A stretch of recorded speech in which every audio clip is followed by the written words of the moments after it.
महाराष्ट्र में हिंदुत्व को लेकर बीजेपी और शिवसेना में सियासी घमासान छिड़ा हुआ है।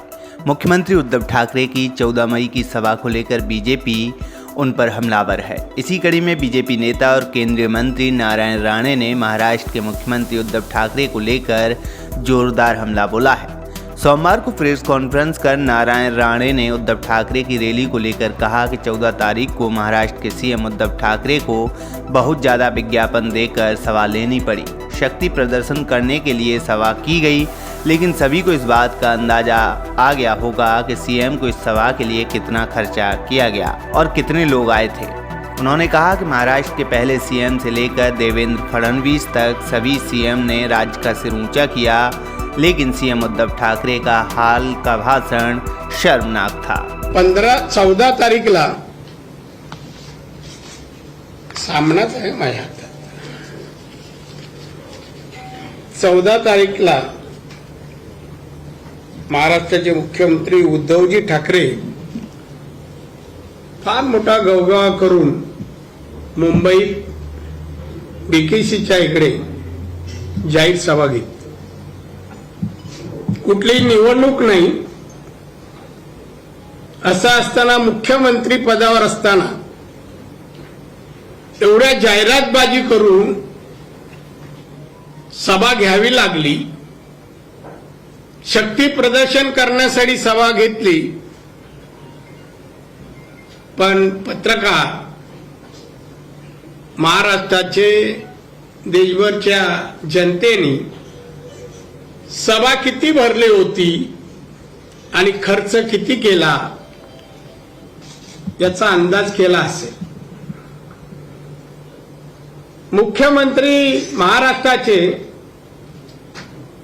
हे म्हणायला मला लाज वाटते।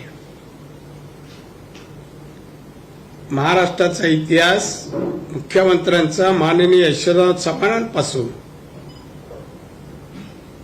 काल परवा देवेंद्र फडणवीस यांच्यापर्यंत असंख्य मुख्यमंत्री झाले। त्यांनी आपली प्रतिमा आणि त्यांच्या प्रतिमेबरोबर राज्याची प्रतिमा नावलौकिक वाढवायचं काम केलं। दिग्गज होते सगळे आणि राज्यातून नंतर दिल्लीला अनेक जण गेले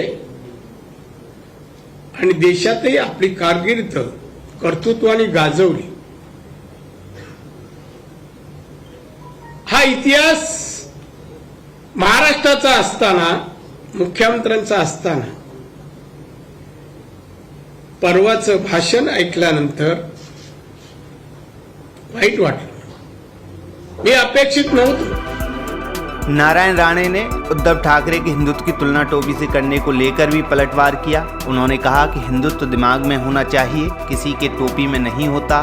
बीजेपी वाले ऐसी टोपी नहीं पहनते। हाँ, संघ के लोग पहनते हैं, लेकिन वो टोपी सफ़ेद नहीं होती।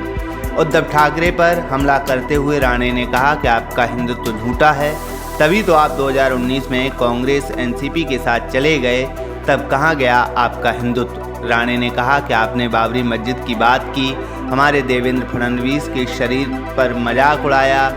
ऐसे में अब एक आईना लेकर आपको अपने आप को देखने की ज़रूरत है। आपको खुद आईने में देखकर पता चलेगा कि किसके शरीर पर मजाक उड़ सकता है। बता दें कि इससे पहले बीकेसी सभा में सीएम उद्धव ठाकरे ने हिंदुत्व, लाउड स्पीकर और हनुमान चालीसा के मुद्दे पर जमकर बीजेपी और राज ठाकरे की खिंचाई की थी। उन्होंने राष्ट्रीय स्वयंसेवक संघ को भी नहीं बख्शा था। हिंदुत्व के मुद्दे पर बोलते हुए सीएम ने सवाल किया कि अगर भगवा टोपी पहनने से आप हिंदू बनते हैं, तो फिर राष्ट्रीय स्वयंसेवक संघ की टोपी काली क्यों है।